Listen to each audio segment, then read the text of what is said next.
আসসালামু আলাইকুম। এটা হচ্ছে শেখ রাসেল মিনি স্টেডিয়াম। শেখ রাসেল লেখাটি মুছে দেওয়া হয়েছে। আমি জুম করে দেখাচ্ছি। এই শেখ রাসেল মিনি স্টেডিয়ামটি সাবেক প্রধানমন্ত্রী শেখ হাসিনার সময়ে সুন্দর করে সংস্কার করা কাজ চলছিল। এই যে দেখেন মাঠটা, এটা বিশাল মাঠ। এটা কিন্তু মানে শহরের প্রাণকেন্দ্রে। এটা হচ্ছে নীলফামারী জেলার ডোমার উপজেলায় অবস্থিত। নীলফামারী জেলার ডোমার উপজেলায় অবস্থিত। ডোমার শহরের ভেতরে কিন্তু এই মাঠটি মানে প্রাণকেন্দ্রে। খুব সুন্দর কিন্তু মাঠটা। এই শেখ রাসেল মিনি স্টেডিয়ামটি সুন্দর করে সাজানো হয়েছিল। অনেক কাজই কিন্তু প্রায় সম্পূর্ণ হয়ে গিয়েছিল সাবেক প্রধানমন্ত্রী শেখ হাসিনার সময়ে।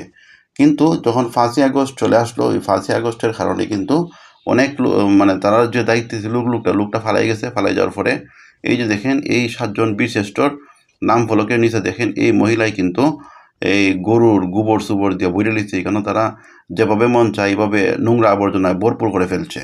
তো এইভাবে তারা রাখছে, কিন্তু এই সামান্য কাজ কিন্তু বাকি রয়েছিল। এই সামান্য কাজগুলো করে ফেললে কিন্তু আজকে এই মাঠটা সুন্দর হয়ে যেত। বর্তমান সরকারের কাছে তারা দাবি জানাচ্ছেন যে মাঠটা যেন সুন্দর করে মানে কাজটি সম্পূর্ণ করা হয়। যে লোক ফালিয়ে গেছে ওনার টাকা পয়সা মানে কীভাবে বাজেয়াপ্ত করে ওনার মাঠটা সুন্দর করে নির্মাণ করা হয়। এবং এই দেখেন গরু ছাগল অনবরত এখানে আসছে এবং তারা এখানে ধান শুকাচ্ছে।